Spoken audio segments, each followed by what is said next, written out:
I didn't want to especially hurt myself or like punish. I don't hate myself. I just wanted out. I didn't want to play anymore, is all. It's real interesting because Shakespeare wrote, "All the world's a stage, and each must play a part." And it's kind of like life, isn't it? It's also the lyric to "Are You Lonesome Tonight" by Elvis Presley. And so that got me thinking, lonesome. Loneliness is a huge theme that is all throughout this book.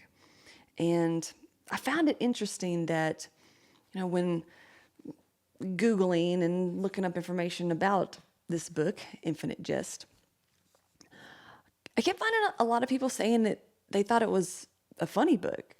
It's one of their favorite books because it was funny. And I'm having a hard time with that because I haven't really found anything funny about this book. Now, of course, all of our humor is going to be a little bit different, but if there is any sort of humor in it, then I think it's maybe a little bit of maybe dark, sarcastic humor in a couple of pieces in, one of the characters' dialogues. But for me, it's a pretty sad book, and I've only gotten about a quarter of the way through. Now, I say a quarter because there's, about this much of notes and different explanations of certain words and terms in here. But loneliness, and it's kind of a difficult book for me to get through. When I first picked this up, this was our latest book in the book club that I'm in, and I was pretty excited about reading it because I had, heard a lot of things about it. I heard that it was challenging to read, and of course, those are the ones that I'm going to pick up and just see how challenging they are to me. And when I first started reading this, I was like, this is kind of a breeze. Like, what's so hard about it? But then you get into the very dense, long-winded type of writing that you might see with Marcel Proust, I guess. I've been reading Swan's Way, and sometimes those can go on and on and on. But there's something different about that. I feel like that's more of a flow type of reading, and this one's very dense, and I'm having to a bit of a hard time just grasping the intent of that. And with that being said, I think that's the point, right? Because I don't think any writer just sets out to make sure that we're having a hard time understanding these things. And yes, it is challenging, but once you kind of grasp that this is the sort of defamiliarizing art form that David Foster Wallace was going for, then it makes a lot of sense in that. I feel like the three main characters have been established so far with the three Incandenza brothers, Hal, Orin, and Mario. They're both unique, but also a lot of similarities that go along with them as far as the mental struggles. And once you get to the section in here where you hear their grandfather, James, the brother's father's father, or Jim Incandenza, you start to realize a few things and why they are the way that they are. And, family dynamics is playing a big role in here. I'll get to a lot of the themes in just a second. But the chapter here, Winter BS 1960, where it's basically Jim's father just speaking throughout like 10 pages here to little Jim. And the very first sentence in this, I'll read it for you. "Jim, not that way, Jim. That's not the way to treat a garage door." Bending stiffly down at the waist and yanking at the handle so the door jerks up and out, jerky and hard, and you crack your shins and ruin my knees, son. So right off the bat, you see that his father is a little bit obsessive, maybe a lot of bit obsessive. And throughout this whole thing, he's complaining. He's complaining about what happened to him. He was a tennis player and having a hard fall that basically ruined his tennis career. And in the beginning, he's talking about his wife and how basically he's resentful of her and blames Marlon Brando of his wife's freeness. I won't, give away too many things in here, but just some of the sort of main themes that I'm seeing and how they're all connecting with each other. There's also some interesting things about spiders in this book so far.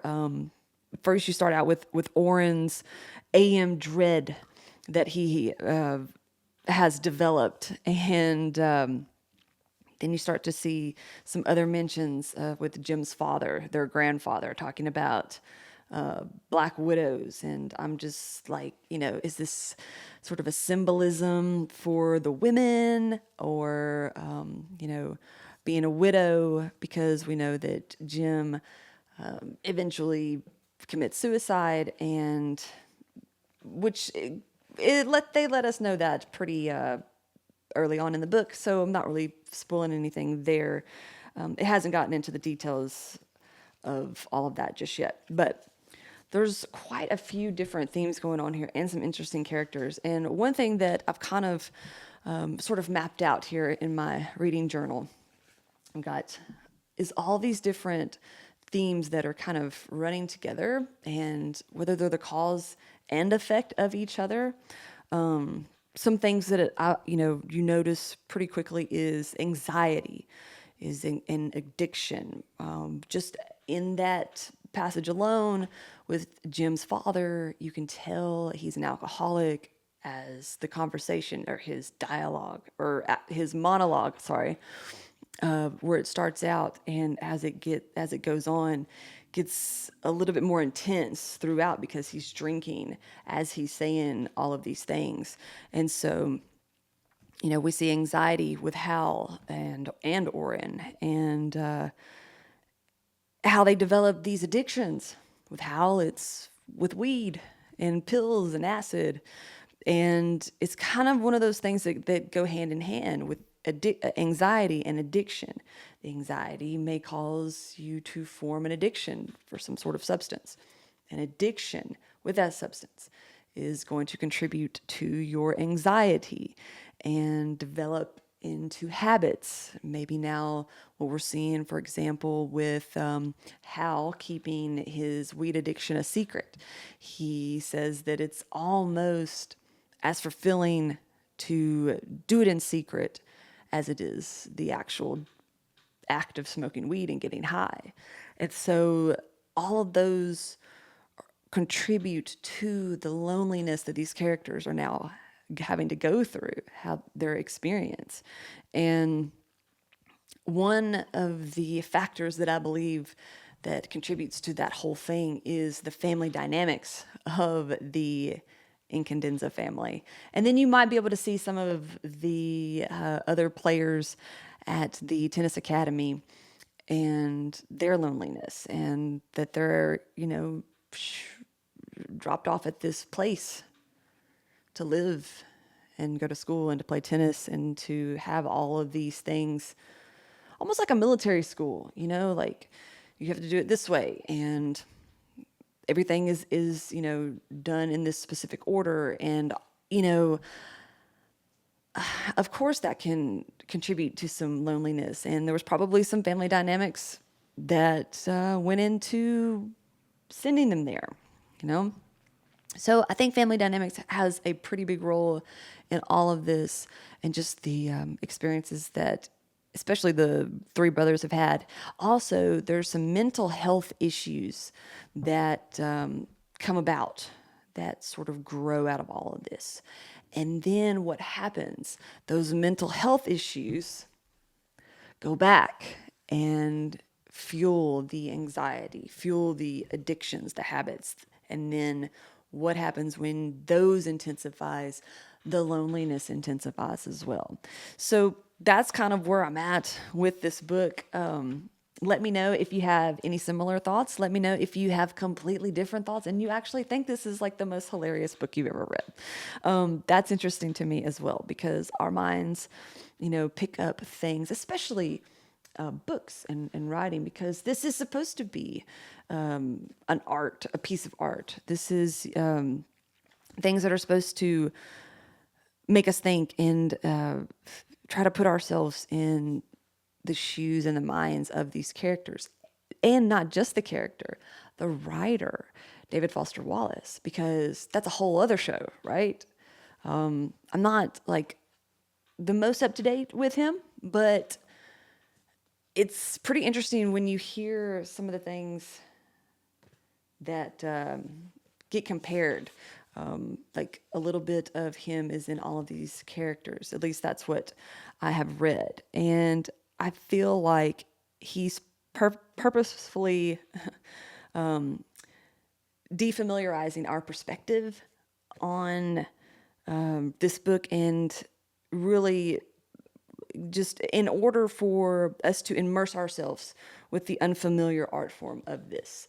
And maybe this was what was going on in his mind. And so that right there alone keeps me super interested in continuing this book, and why I would really suggest it for anyone who, one wants a challenge in reading a differently written book, and to make you think, make you want to connect the dots in this with the characters, maybe someone in your life, maybe yourself, maybe you see some familiar things in here, especially because this book it came out in 1996, and when they talk about the cartridges that they watch, and especially the face phones. I can't remember what they were called, but basically FaceTime on telephones, and how that evolution came about, and how then people didn't like the way that they looked, and so they wouldn't answer them. But then they came out with these face filters, and instead of them being digital, like we know, they were actual masks that people would hang up by the telephone and then put them on. How crazy is that? But then they got tired of doing that and then went back to the non-face time phones. And so I thought that was super interesting. I do like, FaceTime phones. I do appreciate that. I'm a child of the 90s and I appreciate it. I do wish we would go back to physical music though. But anyways, I thought that was super cool. And so I'm sure there will be some more things in here like that. The one thing that I thought was kind of scary was that there's sponsored years by big corporations. I don't think we're very far off from that happening. I can definitely see something like that happening, especially in our current political states. But yeah, pretty crazy.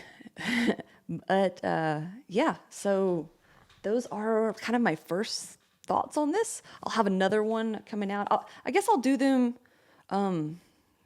as the journaling comes up, because like I said, I usually put all my thoughts and stuff in this reading journal after I've completed the book. But since this one's just so big and so dense and just so many thoughts, I want to be able to talk about them here, talk about them on paper, and have a record of that, because it's a lot.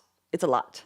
And I'm sure a whole lot more is about to happen. So probably divide this up into maybe 4 parts. I think that would be really good. This one's going over 15 minutes now, so I think I'll just go ahead and stop there. So if you are enjoying the channel, please give me a subscribe, but that's not the main purpose of this. So if you aren't interested in that, then just thanks for watching. Give me a thumbs up at least. All right, I'll talk at y'all next time.